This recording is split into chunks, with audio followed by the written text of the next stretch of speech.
Well, we are coming from a different location this go around, and you can actually see who's taller and who's shorter in our group right now. Hey, thanks, James. Appreciate that. Welcome to the Baker Abode here in Winter Park, Florida. JB, your head's going to get cut off if you're not careful here, but we are in your kitchen right now. Yes, technically in the city of Orlando. We were just over the Winter Park border, so we're not truly frou-frou, but we're just close enough. Frank's in town for the Pro Bowl, and you just finished teaching some law school courses at the University of Miami, the U. So we're having a Florida week. Hey, he's in town. Let's do a podcast. Let's do a podcast. Unfortunately, we're going to have some bad news to go with some good news along the way here, so stay tuned. We got a lot to cover. This is something we did last year, kind of midway through the off season. About April, yeah. But we didn't really do much of a, let's say, Stagg Bowl post recap scenario. So we're pretty burnt out by. Yeah, I think so. I was, at least. I'll tell you, there was a lot of coverage we did down in Shenandoah and Belton as well. I hit Belton, Austin, Shenandoah in Texas. It was lots of fun. Barbecue I saw on Twitter. Yeah. Yes, and I'm still paying for that to this day. But let's talk about some topics here that we have not covered yet. And we're going to start with the one that we don't want to talk about, but unfortunately we are forced to because of the circumstances. And that is the passing of Johns Hopkins head coach Jim Margraff. Margraff, who was a 29-year head coach. His record, I want to get this right, is 221-89-3, 14 Centennial Conference championships, 10 NCAA appearances. Dies at the age of 58, we believe, in his sleep. He is survived by his wife Alice, his children Megan, I believe it's James, and Will. Greg Chimera, our friend on Twitter, actually, both your account and mine, he does follow us. Yep. He is going to be the interim head coach for Johns Hopkins. But the real shock of this all was you see this program go to a 12-win season, first time in their history. Yeah. They are within basically 10 yards of possibly tying Mount Union in the national semifinals. Amazing, it was a tremendous story. I got to meet him during the quarterfinals against RPI. Yep. Love the guy. He ends up being the D3Football.com Coach of the Year. And I actually was the one that sort of pushed for that in our discussion. Yep, you can hear it on the podcast from the D3Football.com, yeah. But it was kind of a no-brainer once we kind of thought about it because of what he did to get that team turned around after the Susquehanna loss in 2018. Passes away out of nowhere. Mike Drass last year. Coach Donnelly from Muhlenberg a little bit before that. So, yeah, it's been an unhappy triad here. Football does take a toll, with the amount of hours that these guys put in. And sometimes it's just, it's just bad luck. I don't know what you can say other than just, your heart goes out to the families. And it's not just the immediate families. I mean, we mentioned the Margraff family, but, this Coach Margraff has touched lives of decades of Blue Jay players. I mean, when the word started to get out, it went through the assistant coaches to the players, and then we sort of heard about it early on, and we were shocked by it because we were like, no, this can't be true. I mean, he's not even 60 years old. But unfortunately, sometimes in life these unfortunate events happen, and I guess the only positive or takeaway, and hopefully this will be the case at the memorial, is that there will be a celebration of his life, and a lot of the former players and current and former players will be there to celebrate him and give the family some emotional support that I'm sure they desperately need. Our condolences to the entire Johns Hopkins family and to the Margraff family. Again, we can't be there. We'd love to be there if we could. I know D3Football.com's got the same issues, things that have previously been scheduled. I'll be here for, as James said, the Pro Bowl, NFL flag championships. Roughing that, but I wanted to be there in spirit. We are there, so our condolences. Jim Margraff, head coach of Johns Hopkins University, passes away at 58 years old on January 2nd. Okay, we've had to do that too many times in the last few months. Evan Hansen, John Ghilardi, Yep. So we've had some moments here throughout. Come on in here with me. See, this is we're used to doing that with our normal camera setup too. It's kind of funny. Right. We just can't get it right with an iPhone right in front of us. Hi. Hey. Nick Boehner hour right there. Yeah, exactly. Let's go topic number 2 for this show. And topic number 2 is the Stagg Bowl, 2018 Stagg Bowl. And the legend of Sparkle Man. Oh, boy. We'll talk about that in a second. Let's talk about the things that matter with respect to that game. Mary Hardin-Baylor pulls it off in a really good game. They were down 10-0 early, and horns down originally was the appearance from a quarterback from the other team that will remain nameless for now, I guess.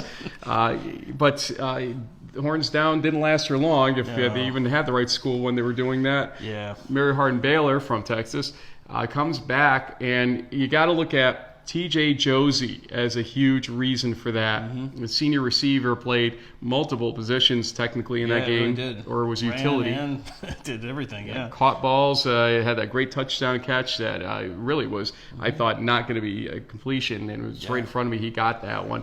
But they win it 24-16 as Mary Hardin-Baylor, and revenge compared to the previous year, which was 12-0, if I remember correctly, for the Stagg Bowl in favor of Mount Union. Mary Hardin-Baylor, Pete Fredenberg. Fredenberg has not announced any retirement or anything like that, so it sounds like he's coming back. Probably. You watch that game. You watch the sparkles on the sideline. What struck you from that game? What struck me was the fact that, even though Jace Hammock wasn't lighting things up, and you're not going to against a defense as good as Mount Union. That's really been probably more of their calling card, in the last few years, you can say. But he did just enough. He made some big plays, had some big throws. I remember that one where he just sort of lofted it up in the air, and you were like, that could go either way. But his receivers, came down with the ball, whereas last season, not a lot of throws were hitting their marks. So you have to credit Hammock, and he did a better job running the RPO, I think, than in other games that we've covered. And so you have to give him credit, because I think he was playing with either a half-separated shoulder or a torn labrum or something. He was banged up for sure, and he put in a gritty performance. And then the defensive side of the ball, even though they fell behind early, they tightened up and were able to contain a very potent Mount Union offense, which some of their receivers, I think, were also sort of playing with injuries and maybe not have been at 100%. But still, it was a great competitive game that really came down, to the late quarter, late innings of the game. I think he admitted to us, in fact, that it was a torn labrum, if I remember correctly, in my interview with him after the game. Yeah. And I didn't know if he'd actually tell me, but he did. And he was going to get it repaired. That stuff can slip out after the game. Yeah, absolutely. The coaches were probably like, "Don't." Yeah. Well, I know we're going to hit him next year. But he's going to obviously be back. Luke Foreman will be healed up by that point. So they're going to have a couple quarterbacks in their arsenal. I think they've been signing maybe one or two as well. Oh, yeah, for sure. So Mary Hardin-Baylor is going to be a team to be reckoned with next year still. Josie obviously graduates. Markeith Miller as well. Yeah, he had a big game too. Yep, 90 yards in that game. But the question becomes, are these two teams destined to meet for a third straight year in the Stagg Bowl, fourth straight year overall? Probably, but it'll depend on who steps up. I mean, we thought that maybe teams such as St. John's, Ergman's back, the Gallardi Trophy winner. He almost single-handedly beat the Crew in Texas with some of his passing talent, and so. I think St. John's could be in the mix. St. Thomas is always going head-to-head with them as well. It would be nice to say, maybe an RPI or a Brockport or somebody from the East region could get in there. We thought that last season might have been the year we got to the Final Four, but Coach Margraff and the Blue Jays took out the East. So, we'll see. I mean, D3 football has been pretty consistent. There's only really been 3 programs that have won a national title over the last, decade and a half or longer. So, Yep. Those, and the fact that they get those extra games, longer seasons, and that cachet they get from being in these title games really helps from a recruiting standpoint. Their universities are all in on football, which is not always the case across the 250 programs in D3. So for now, they'll probably be kind of a 1-2-3 lineup in the preseason poll, which will come out in, unfortunately, about 7 months. We've got to wait a long time. I think we've been voting like in June, the way we've been going lately. It feels like earlier and earlier every year, and this coming year, I believe it's going to be actually one of the latest starts this season we've ever had. Yeah, that's the thing. We noticed that about some of the schedules, and so if things fall the way it looks like, you're going to be on the sidelines in Texas on December 20th, literally 5 days before Christmas. You better hope there's no winter storms back home. I was just going to say, memories of the Salem 21 inches when I almost didn't get home for Christmas, to be honest with you folks. That was a fun event. But you can always come to Florida, Frank. Thanks, appreciate that. Just shoot down Interstate 10. Rent the car one way or something like that. Let's go to topic number 3, the 2018 final D3Football.com Top 25 poll. And the results had some names that you are familiar to our show viewers. Number 11, RPI. Number 12, Frostburg. Number 13, Brockport. Let's talk about a couple of things in those. And number 16, Del Val. RPI, obviously, the best of the lot in the East. They had a challenging game against Johns Hopkins. We pointed out we were there. I was there for the quarterfinals with the D3Football.com crew. They really, I think, proved they belonged in the conversation with how they did even in that game and the loss, and just how they played against Brockport. I mean, come on, they earned what they got in terms of this ranking here. Number 11, RPI. Number 12, Frostburg. Nice seeing you guys. Thanks for joining us. We are going to miss Delane Fitzgerald. He was great. Yep, and still is. Yes, I think he'll be back in some format here with us. We might have to go talk to him in 2019 about how D2 is treating him. I think he's going to miss D3 though as well. So we'll see what happens in the future here. Brockport, I want to point out here, starts with Hobart at Hobart next year. Could be interesting. That game could be very interesting. Yeah. I mean, the Brockport's big run was a lot of predicated on their defense this year, and they graduate a lot of guys from that. A lot of All-Americans, some of the best players we've seen in our 10+ years of coverage. So it'll be interesting to see how they can reload. Caleb Furless, All-American offensive tackle, is no longer there. But they have guys like Morrison coming back, who was injured. It was a huge loss for them on offense. Definitely put a lot more pressure on Joe Germinario, who's also back. And so I think Brockport will retool. Hobart got better as the season went along. Still 5-4, one of their worst seasons in the last 20 years. But a lot of young kids on that team, lots of freshmen and sophomore starters. So they that'll be a good litmus test for both teams in Geneva on September 7th in Week 1.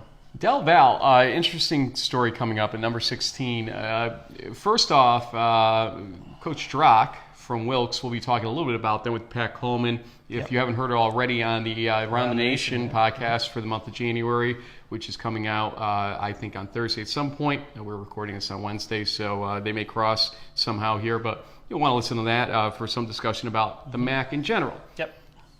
Looking back at the MAC, what do you think of that conference? It was just so weird this year. It's the second year in a row where they kind of in the postseason just sort of fade out. They start off real well, getting wins over Wesley early on, but obviously this was a down year for the Wolverines, even though their losses were probably by a combined 5 points or something.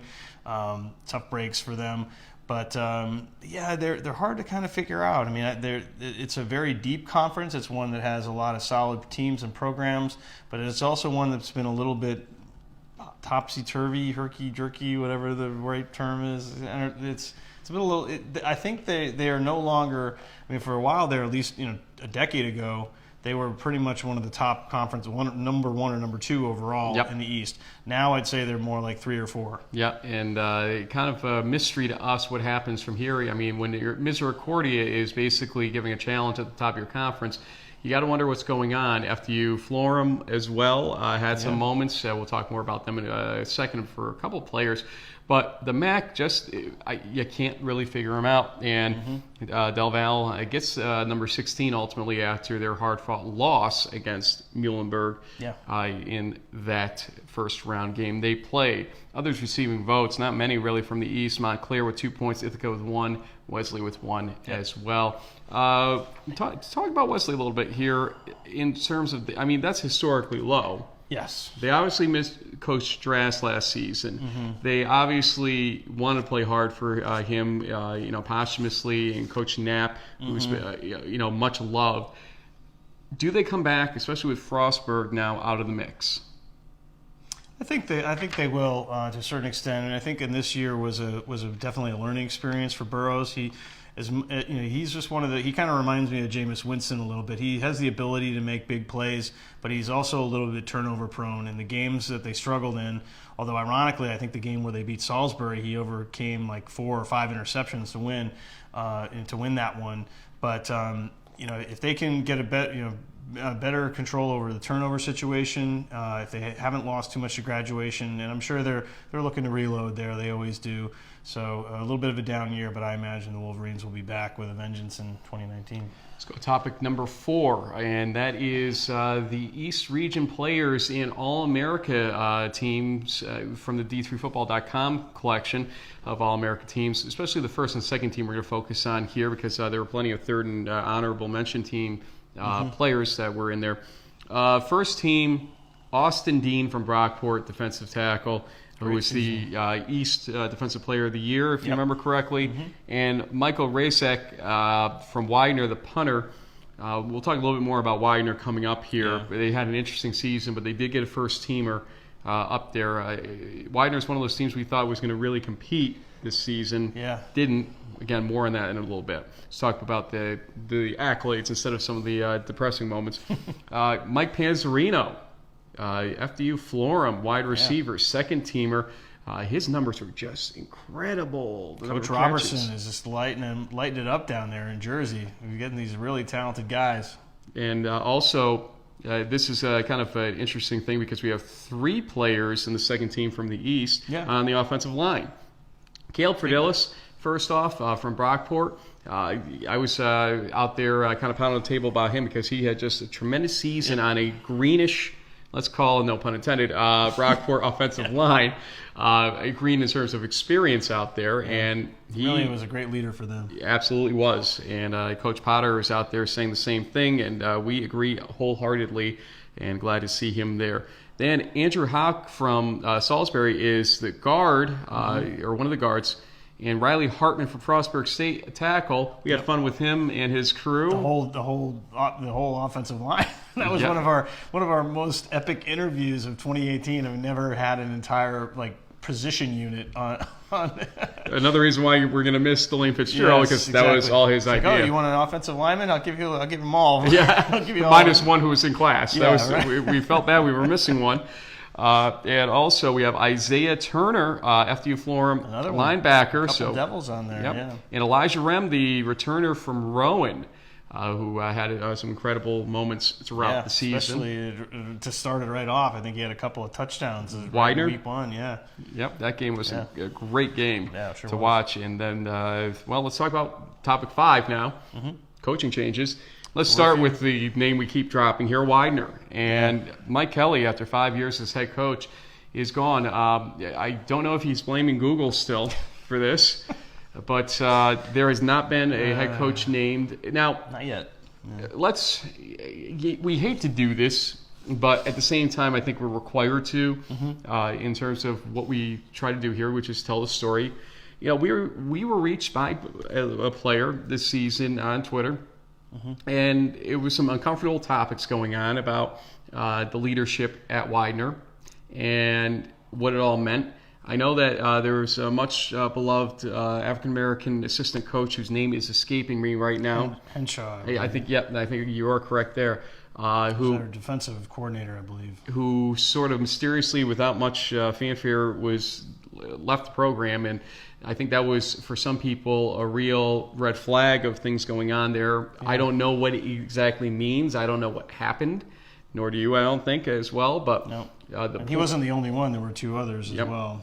So there were some definite problems from what we can tell going on internally at Widener football, which is a shame because Widener has historically been, at least since 2000 when Union faced them. Before that, yeah. Yep. They in the 70s as well. I think they had a couple Stagg Bowl wins, in fact, in the 70s. But you can see that there's a history to the Widener program, and that this just isn't Widener pride like. Yeah, at the end of the day. Pride's gonna have to get the pride back. Yeah. And so, whoever the new head coach is going to be, I think there's a lot of players in that program that feel a little let down by the coaching staff, and their season sort of reflected that. They had some real ups and downs. Looked great against certain teams, and they had some pretty bad losses against teams that they never had lost to. So some work to be done there in Chester, Pennsylvania. It will be interesting to see who fills that role. Being a single source scenario that we have, we're not going to get specific as to the stuff that we were told, but at the same time, we did verify certain things that we just discussed about missing names from the coaching roster, essentially. So some of it was pointed out to us and was accurate, and we can't disclaim the rest of the stuff we were told, but I don't think it's ready for prime time type stuff. I will just say that from what we heard, if it's true, the stuff that we heard, the right decisions might be being made right now at Widener, and that changes might be needed and are being made, and hopefully they are on the road to getting the program back to where it's supposed to be, at least in a historical context. I think it's the safest way for us to say it, and the most accurate way based on the information we have. I mean, I did Google some of that information, but I will say. Yeah. Okay, Google. Yeah. The most recent head coach change, Gabby Price announced a day before we are recording this, he's leaving Husson after 12 years. Had the interview with them. We'll see some photos here from it, or some video from it in the background here. But Gabby Price, kind of the Ed Zaloom of his day, the way he kind of carries himself. Very nice, amiable guy from the interview we did at Maritime when they had won that game, close game there. Husson folks are fans of our show, so hi guys, how are you? And we'll see what they end up doing with the coaching change ultimately. I don't think it was announced officially yet. Not yet. I mean, imagine there will probably be an interim named in the short term since it was kind of a retirement situation, and we'll see if a search ensues. I mean, he's had some, obviously lots of success in the ECFC and has taken that team to the playoffs multiple years now. They surprised Springfield a couple seasons ago, so they've definitely been a program on the rise, and they're getting players literally from all over. Solomon Hussein, we spoke about in some of our analysis from Los Angeles, from Crenshaw High School. So there must be some guys on that staff, recruiters or otherwise, who could be in contention for that job, but we won't find out. I did speak with their athletic director a couple days ago and with their SID. Tried to bring Coach Price onto the show, sort of a timing situation, but maybe we'll have him on in a future episode to talk about it. And there goes the dog. You know who we need on the show? Well, the dog's drink of water. We'll get the dog on the show before we end this, because you've heard the dog before in the background, and I think it's time for what's the name? It's just Ellie. Ellie is going to be coming on right now. There she is. Ellie, what do you think about In the Huddle? Hello. Yeah. Hello. Anyway, this is really good television, I'm sure, or web. Okay, here you go. Waving. Ellie is being quiet, though, today. Apparently, she got wind of the idea that we're having the show in your kitchen, and we remain here. Buffalo State, 25-year head coach Jerry Boyce, who had taken a break from 2000 to 2009, chose to step down. And it's going to be Chris Ozelins. Easy for you to say. Yeah, I think so. Ozelins, I want to say again, though. Assistant since 03 and OC since 13. Lots of continuity there. Yep, he's going to become the new head coach. Remember, Buffalo State is now a member of the Liberty League. Yeah, associate member. So they'll be playing the Hobarts, the RPIs, and so on and so forth. And that's a nice add. There are some other conferences, though, like the NJAC and the ECFC, which you mentioned before, with Husson, that are losing some teams. So they're kind of scrambling scheduling-wise, and we'll get into that in just a minute. Absolutely. And Bowdoin loses J.B. Wells after 4 years as head coach, and it's going to be, I believe, William Hammer, the Allegheny former head coach. He makes the move over there. Interesting call. Why do you think he did it? Well, I mean, Bowdoin, I'm pretty sure, has a much bigger endowment, but they're traditionally not a real athletics focused school within the NESCAC. They definitely pride themselves on academics. The Polar Bears have kind of just been in the bottom third of that conference for a long time, and I think it's interesting to bring a Midwestern guy. He's not like a New England guy or former Holy Cross Crusaders type of position coach, but he turned around a winless Allegheny program from 0-10 to 6-4 in 3 seasons, which is pretty hard to do in this day and age. So I think this will be a good hire. We'll see, because I'm sure that they would like to at least if not get in the winning half of the NESCAC, at least win that CBB trophy for a change with Bates and Colby. You and Matt Noonan talk about that trophy more than I had ever heard about in my life prior to this year, but it's good to know. New England guys, go Patriots. Patriots. Go Patriots. Go referees. That's all I can say in the next game. Flag on that. Yeah, let's go topic number 6, which is the 2019 preview. We've talked already about some of the more national situations that might be playing out, especially Mount Union and Mary Hardin Baylor. Mm-hmm. Let's look more at the East region and some things that have already been noted in schedules right now. First off, the NJAC loses Southern Virginia to the ODAC and Frostburg State to Division II. Yep. As such, I believe that knocks them down to 8 teams, so that means they need 3 games out of conference for a 10-game schedule, so they have to add 2 more games that way out of conference. So we've noticed one team in particular stepped up and said, we're ready for you, and I think you had a little bit to do with one of these, and that would be Hobart, who already has Brockport on their schedule, folks, is picking up Rowan, which was the one I think you talked to Jay Corsi on our show about possibly happening. Yeah, I texted Coach DeWall about it too, and he said he'd give him a call. It seemed like it worked out. And Montclair, which that defense, if it can stay where it is, will give Hobart fits on offense. Yeah, not exactly the easiest homecoming scheduling there, but at least that there's a game. Hobart did not have one this past season, so I'm sure they're happy to play anybody in this case. But yeah, the Red Hawks are going to be a tough draw for sure. And if the Statesmen can come out of September with a winning record, it will really say a lot about their team and what might happen in 2019. Now, Husson leaves the ECFC for the CCC. That obviously takes some of the pressure off the CCC for out-of-conference games because they didn't start playing their conference games until week 5 last year, if I remember correctly. Yep. And, well, lo and behold here, the ECFC now only has 6 teams. They have to add an out-of-conference game if they want a 10-game schedule. Some weirdness has happened here, I would call, because what were the odds this would happen? But both Union and RPI, from what we understand, have added Anna Maria. And so... Short drive. Yeah, true. You look at the fact that Buffalo State gets added onto the schedule for all the Liberty League teams, and then they sort of counteract that with Anna Maria. I believe Union also has Westfield State and Coast Guard and Springfield, so they got an interesting spread. Don't get me wrong there. But they lose Husson on that schedule, and I want to say they lose one other as well to pick up Buffalo State and Anna Maria. Thoughts? Well, I mean, at the end of the day, we'll find out once Liberty League play rolls around in October whether or not Hobart's scheduling of 3 teams that at one point or other were flirting either in the top 25, like way up, or or if Union and RPI by playing a easier schedule will pick up more wins, and maybe that'll help boost them up in the rankings.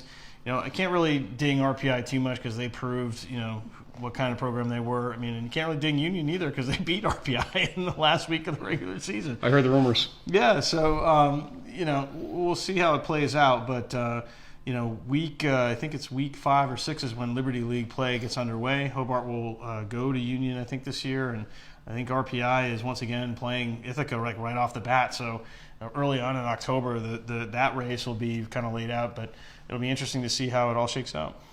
Let's go to our final topic, which is topic number 7, miscellaneous. We're going to just kind of for a few minutes here. Wrap it up and talk about some general topics. First, I want to talk about Tevin Jones, the Mary Hardin Baylor linebacker, former linebacker. I had done the interview with him during Stagg Bowl, that we played during Stagg Bowl. and it's since made the rounds as well on D3Football.com. We are hearing that he has applied for reinstatement. We're not 100% sure where that stands exactly right now. But we are just happy to see that maybe there's some progress being made there. Yeah. We've been accused before, both our show and D3Football.com, well, maybe me more than you two, of being really negative people and not talking about good stories. But Tevin Jones' story was not exactly the happiest of stories leading into. We sort of reported on it via Twitter back in August, September. And then, came across him a little bit more. We were texting back and forth and tweeting back and forth, direct messaging wise, to see how things are going with him. And we made a connection enough to have an interview with him. Yeah. Where I learned a lot. I watched it about 6 or 8 feet right over there in front of that television set.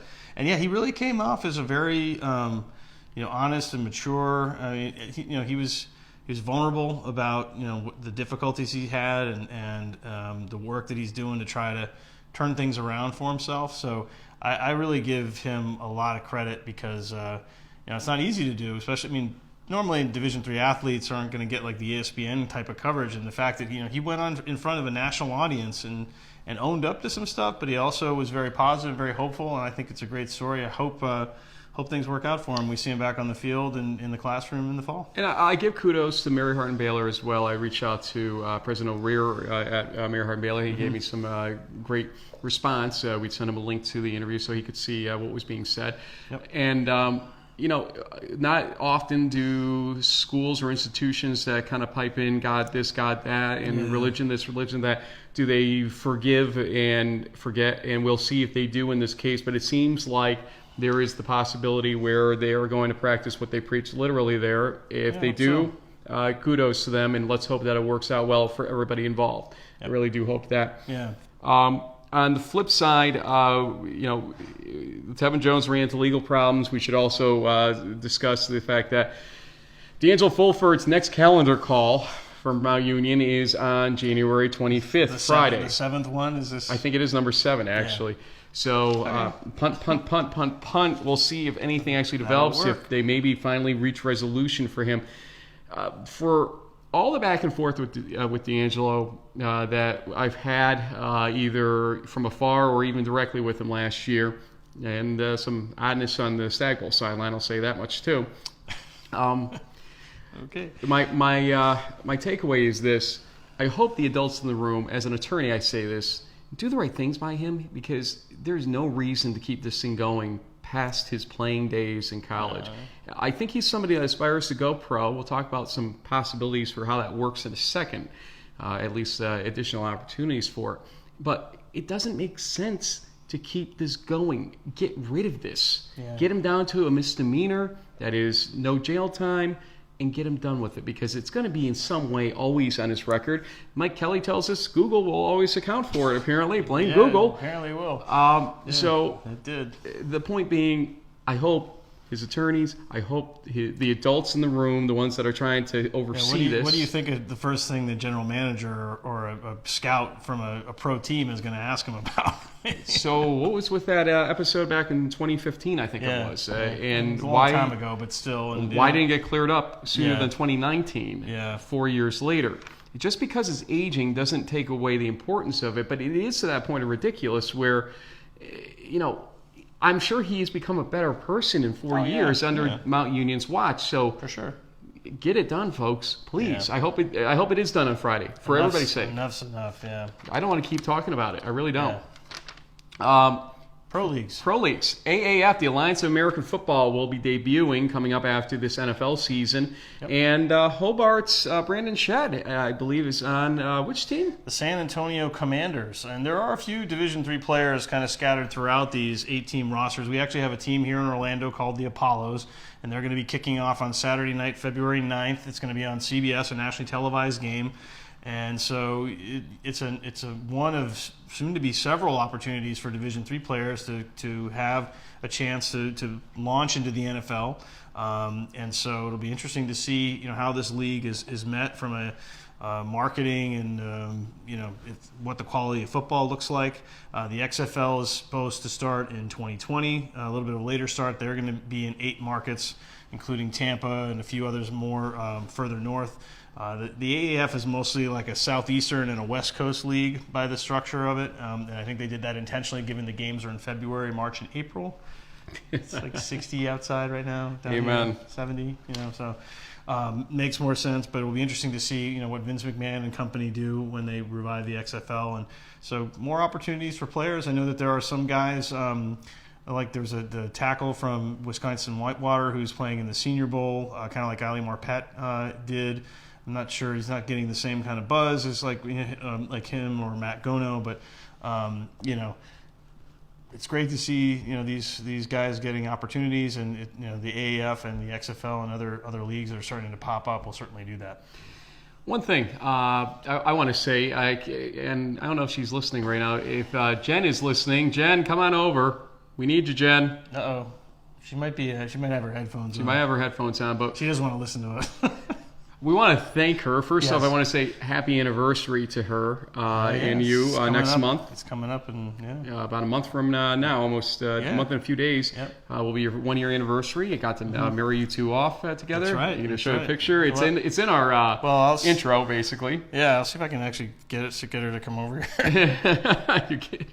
Texting her to come on over. We'll say our love for her and for putting up with us tonight, doing this in her kitchen. Wow, I gotta give that some extra credit to the kids. Will and Katie was walking by earlier, and I had to give her a little wink because she was sort of giving me a hard time. But yeah, we certainly appreciate it. Our families, both immediate and extended, do put up a lot with us doing this podcast thing. But we try to be nice guys, and they usually put up with us. For you, what does the off season bring? Because a lot of people wonder what we do when we aren't doing these podcasts frequently. Just, when you were talking about the Margraff services, we got 5 teenagers, here this weekend. So we'll be driving to events, and you don't have to come on camera, honey. Come on over. You look pretty. Come on. Hi guys. Come on over. We want to show everybody the brains behind the operation here. Yes, absolutely. But finish your thought there. Sorry. Yeah, just we have volleyball tournaments, we have archery tournaments, we have trying to keep kids off of video games for parts of the day, just the usual kind of stuff, just regular life, right? That's right. And taking care of Ellie, going for walks. So Jen, why do you put up with this podcast? Come on in, guys, into our shot here. Okay. Because it makes him happy. And it makes everybody out there, they enjoy watching it. Yeah, we appreciate that. And for me in the off season, a lot of repping going on and prepping for season 12 of In the Huddle. Are we going to go with season 12? I have to ask her. So yeah, you can talk to my agent. Yes. Yes, as long as we, just schedule it. We'll schedule it. We need a central scheduler. Yes, we do. That's right. It'll be this little one right here, I think. That's right. So, folks, thanks for joining us here. We may have one more off-season show as conditions develop and things happen. Hopefully, good news, not bad news. Obviously, we had to lead off with the bad news, but we had a lot of good news in between here. So, 2018 in the books, 2019 coming up, and we look forward to bringing you a lot of action from it. Thanks for joining us all season long here on In the Huddle. Bye.